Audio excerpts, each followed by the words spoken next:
এই বছরের শুরুতেই ভানুপ্রিয়া ভূতের হোটেল ইতিমধ্যেই দর্শক দেখেছেন। আর এই ভানুপ্রিয়া ভূতের হোটেলে মিমি চক্রবর্তীর বিপরীতে অভিনেতা সোহম মজুমদারকেও দর্শক দেখেছেন। মূলত সোহম এর আগে বলিউডি ছবিতে কাজ করেছেন, তবে এবার এক বড় চমক শোনা গেল সোহম মজুমদারকে ঘিরে। মূলত এবছরের শেষে নাকি আসতে চলেছে বলিউড ম্যাডক ফিল্মসের হরর কমেডিয়ান ঘরানার ছবি শক্তিশালিনী।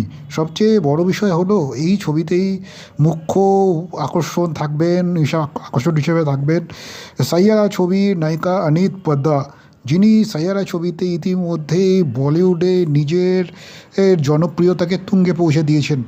আর এই চরিত্রটিকে ঘিরে আরও গুরুত্বপূর্ণ চরিত্রে থাকবেন এই ছবিতে সীমা বিশ্বাস, বিশাল জাটওয়া, বিনীত কুমার সিং, নানা পাটেকর, আশুতোষ রানার মতো অভিনেতারা, এবং তার সঙ্গেই থাকবেন অভিনেতা সোহম মজুমদার, এমনটাই শোনা যাচ্ছে।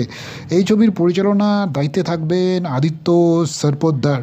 ছবির শুটিং শুরু হবে এই মাসেই। সোহম এই মুহূর্তে ব্যস্ত সুচন্দ্রা এক্স বানিয়ার আগামী ছবির পরবর্তী স্টেশন বেগুন কদরের শুটিংয়ে।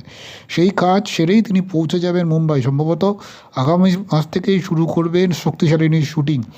সোহম এর আগে একাধিক হিন্দি ছবিতে এবং ওয়েব সিরিজে কাজ করেছেন। আর তার প্রথম হিন্দি কাজ উল্লেখযোগ্যভাবে দর্শকের আজও মনে আছে বলিউডের বহু চর্চিত ছবি তামিল দক্ষিণ ভারতের রিমিক এই ছবি কবির সিং। ছবিতে তিনি শাহিদ কাপুর, কিয়ারা আদবানির সঙ্গে গুরুত্বপূর্ণ চরিত্রে তাদের সঙ্গে স্ক্রিন শেয়ার করেছিলেন। এছাড়াও তার জুটিতে রয়েছে ধামাকা, হোম কামিং, রংবাজ, গুড ব্যাড গার্ল, সজিনি সিলডে কি ভাইরাল ভিডিও ও দুকানের মতো গুরুত্বপূর্ণ ছবি বা সিরিজ।